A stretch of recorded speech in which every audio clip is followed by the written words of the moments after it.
Oh, it's a dirty job, but someone's gotta do it. Oh, it's a dirty job, but someone's gotta do it. Oh, it's a dirty job, but someone's gotta do it.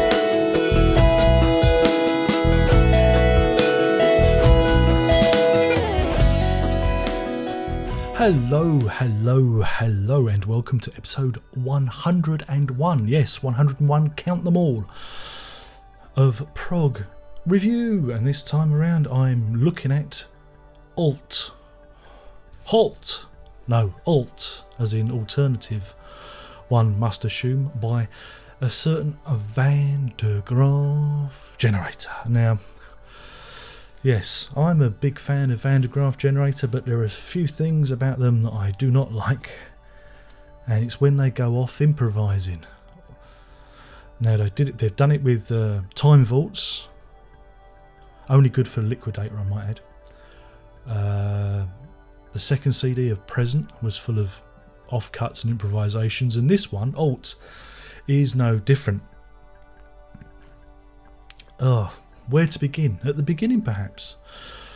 So it starts with Early Bird, which features the Dawn chorus, or at least some blackbirds twittering away before electronic percussion, burbles in. Then there's some real cymbals, which are played over the loops. That's it, really. Tuesday, the riff is a heavy snippet of the band, featuring the drums that are here in full effects, clattery, boom, boom, really loud. But they're just making a noise. That's it, really. Dronus, I actually found texturally interesting, as the band were experimenting with ambient drones, backward bloops and bleeps, and they generally fuck around for 10 minutes. Of course, King Crimson do this thing an awful lot better. Thinks Thrack. Macrolate Them is another piece where the band, they just goofing around. It's awful. What can I say? Awful. D'accord is another synthy soundscape affair with, and it builds up. It is atmospheric, it builds up, but of course it leads nowhere. It doesn't go anywhere, because these are just offcuts. These are the bits that the band didn't want. So bear that in mind. Then there's a change of tack with Midnight or So. You decide. As the organ is given a massage before the band slaughters the theme tune to Midnight Cowboy, which happens to be one of my favourite tunes. It's also one of my favourite movies. And they're absolute swines for doing this, and I'll never forget, I'll never forgive or forget, for that matter, Hugh Banton. I'm coming for you.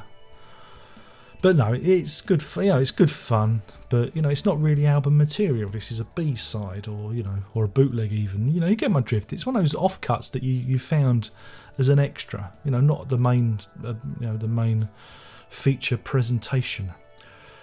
Then there's another trip to King Crimson's soundscape territory with Here's One I Made Earlier, which leads up to some backwards guitar and a swirl of reverbed colour. It's all right. Elsewhere is a jazzy drum-led piece which begins as if something good is going to happen. You think, this is going somewhere interesting, but it doesn't. Like all the other pieces, it goes nowhere. And for me, it was disappointing, because I thought that the band had an interesting groove. Splat, bang, thwomp, burble, chugga, chugga, chugga, pish, pish, pish. That's splendid, that is. And when I say splendid, I mean the track called Splendid from this album, which happens to be not very splendid, but another tuneless folly. Then there's Repeat After Me, which uses some nice delay effects to build up some atmosphere. It all played on the keys, so Hugh Banton plays. I presume it's Hugh Banton. He plays something on the keyboard. It could be Pete Hamill. I don't know. I haven't got the CD. I downloaded this off of eMusic, so I'm just kind of speaking my brains, but I'm sure some clever bastard out there will correct me.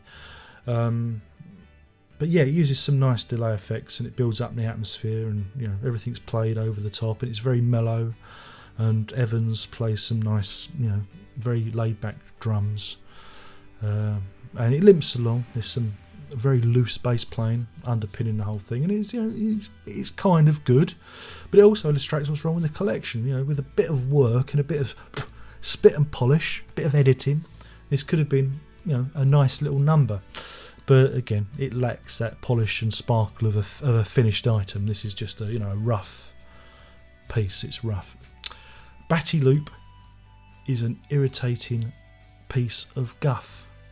Now that could be graffiti on a wall, couldn't it? Really, that could be a Banksy. Next, and then Sackbutt. Now it wasn't named after my missus. She's going to kill me for that. Comes along. It's incredibly loose, and again it disappears up its own fundament, and the collection concludes with Colossus, which starts off well and builds atmosphere again. There's lots of building up. They build up pieces, and that's it. It's just all all surface and not a lot else. But then it builds up. But then the band seem to throw everything into the mix. The kitchen sink, the studio cat, a pair of old Obno boots go in. It's just very busy and awful. And then that's it. Thank for that, I say. It's over. And I shan't be listening to that one again. Oh no. And my rating? F off. That's my rating. F off and stop wasting my time. And my money. I have a rule, and my rule is you never stick your hand back into the fire. And I should have known better from my past VDDG experiences when it comes to improvisation that this was going to be a complete crock of the brown stuff. But we're not going to let this audio shit stain spoil our fun. Oh no, sirree. Oh no. We're not going to let it, upset us. We're going to move on, and we're going to prog on.